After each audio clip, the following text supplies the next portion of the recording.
Hello viewers, today we will discuss about pedagogy of mathematics CTET 2020 for paper 2। आज हम pedagogy पढ़ने वाले हैं मैथ्स की, और इसके अंदर हम पेपर 2 के लिए कुछ इंपॉर्टेंट टॉपिक देखेंगे जो प्रीवियस ईयर क्वेश्चन में आए हैं, उनसे रिलेटेड ही टॉपिक मैंने यहाँ पर लिए हैं। जो टॉपिक है हमारा वो है exams and postulate. What is exams? Euclid assumed certain property which were not be proved।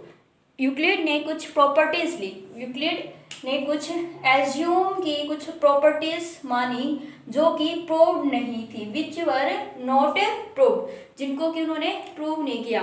उनको these assumptions are actually obvious universal truth.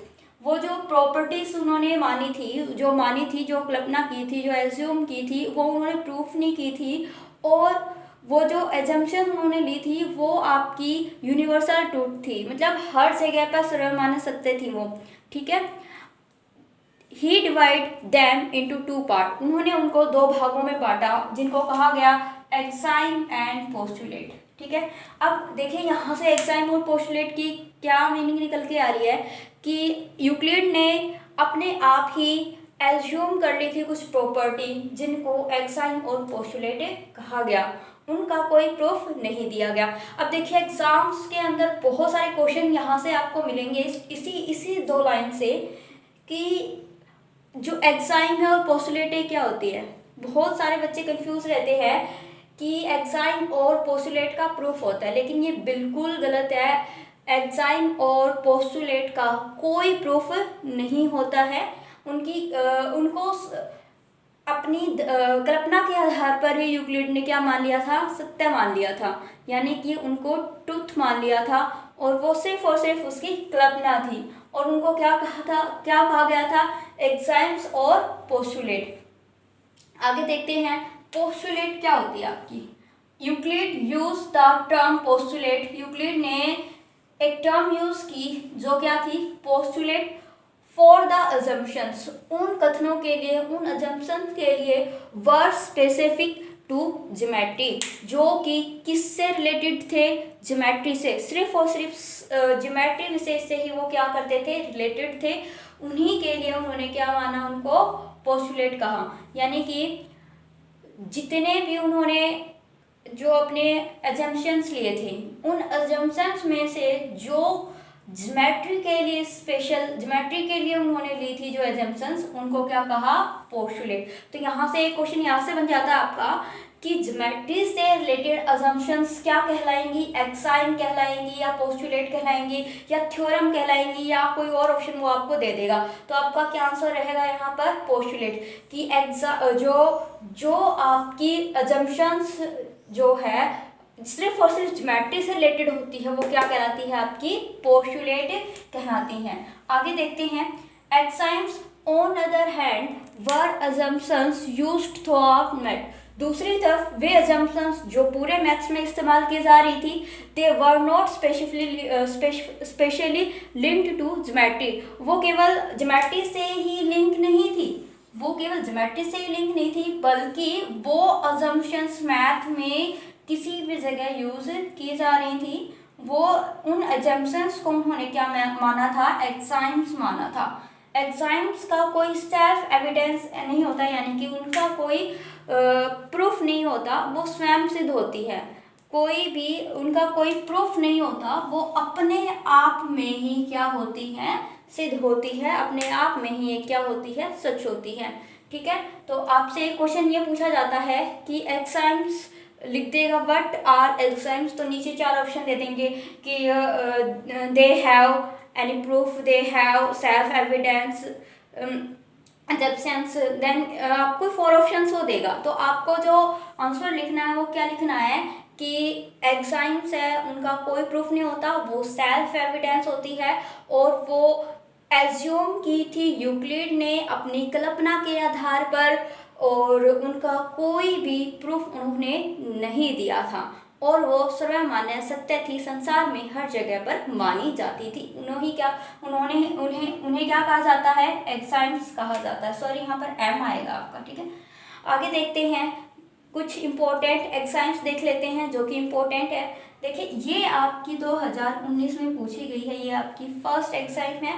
क्या है ये फर्स्ट एग्जाम, देख लेते हैं इसके अंदर।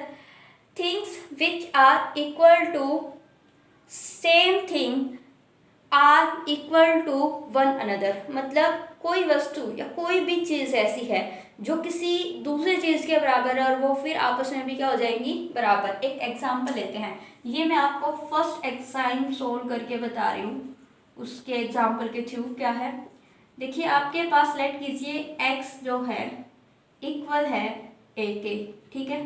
इन्होंने कहा ना कि a thing which are equal to things which are equal to same thing. एक और थिंग है आपकी, लेट कर लिया हमने, एक वैल्यू है y, वो भी इक्वल है a के। दो थिंग्स है हमारे पास, दो नंबर है हमारे पास, एक x है और एक y है, दोनों है किसके बराबर है, a के। तो हमारा जो रिजल्ट निकलेगा वो क्या निकलेगा कि x भी किसके बराबर हो जाएगा, y के। ये हमारी क्या थी, फर्स्ट अजम्पशन थी, फर्स्ट एग्जाम थी। क्या थी, फर्स्ट एग्जाम। क्या कि thing which are equal to the same thing are equal to one another, मतलब जो आपकी थिंग्स किसी दो थिंग्स हैं और वो किसी तीसरी चीज़ के बराबर है तो वो आपस में भी बराबर होंगी, ठीक है। आगे देख लेते हैं एग्जाम नंबर 2। एग्जाम नंबर 2 क्या है आपकी, देखते हैं। If equal are added to equal the whole are equal, मतलब एक्स इक्वल है वाई के। अब मैंने क्या किया, इन दोनों के अंदर कोई एक चीज़ ली और कुछ थिंग ली और उन दोनों के अंदर ऐड कर ली इक्वली। जैसे कि मैंने क्या किया, एक नंबर लिया 2, इधर ऐड किया, इधर मैंने y में भी ऐड कर दिया दूसरी तरफ, तो ये जो रिजल्ट आपको मिलेगा ना, ये भी क्या रहेगा, इक्वल रहेगा। मतलब अगर दो वस्तुएं, दो थिंग्स, कोई भी दो चीज़ें आपके इक्वल है और उन दोनों में इक्वल क्वांटिटी ऐड की जाती है तो जो रिजल्ट रहेगा वो भी क्या रहेगा, इक्वल रहेगा। ये आपकी सेकंड एग्जाम थी। थर्ड देखते हैं, if equal are subtracted from equals the remainder also equal, मतलब एग्जाम नंबर 3 क्या है आपकी, दो इक्वल थिंग है, जैसे कि एक x और एक y, तो इक्वल है। अगर इन दोनों में से कोई इक्वल क्वांटिटी को माइनस किया जाएगा, जैसे कि x minus 3 and y minus 3, जो रिजल्ट बचेगा आपका, जो रिमाइंडर बचेगा वो भी क्या रहेगा, आपका इक्वल रहेगा। ये आपकी क्या थी, एग्जाम नंबर 3 थी। अब बात कर लेते हैं 4 की। क्या थी, things were coincide with one another are equal to one another, मतलब दो थिंग्स है एक दूसरे के बिल्कुल एक दूसरे के इक्वल है तो वो आपस में भी क्या रहेंगे, इक्वल। कंसाइड का मतलब होता है, मान लीजिए एक ट्रायंगल है, एक स्क्वायर है आपके पास और वो स्क्वायर एक और स्क्वायर है और ये एक दूसरे को कंसाइड कर रहे हैं, मतलब एक दूसरे के बिल्कुल एक दूसरे को क्या कर रहे हैं, कवर कर रहे हैं, तो ये दोनों क्या रहेंगे, इक्वल रहेंगे, ठीक है, अंडरस्टैंड। अब देखते हैं 5, the wall of greater than the part, मतलब कोई एक सर्कल ले लो आप इसमें, ठीक है। सर्कल जो है वो वॉल है आपका, कंप्लीट सर्कल है, वो बड़ा होगा ऑलवेज अपने किसी भी पार्ट से, चाहे वो कितना भी बड़ा पार्ट क्यों ना हो, अपने किसी भी पार्ट से क्या रहेगा, बड़ा रहेगा, ठीक है, ग्रेटर देन रहेगा, ठीक है। ये ग्रेटर देन रहेगा, किससे रहेगा, अपने किसी भी पार्ट से। उसका 1/4 पार्ट ले लो या कोई भी पार्ट आप ले सकते हो, अपने पार्ट से तो बड़ा, पूरा तो हमेशा बड़ा ही रहता है ना, ठीक है।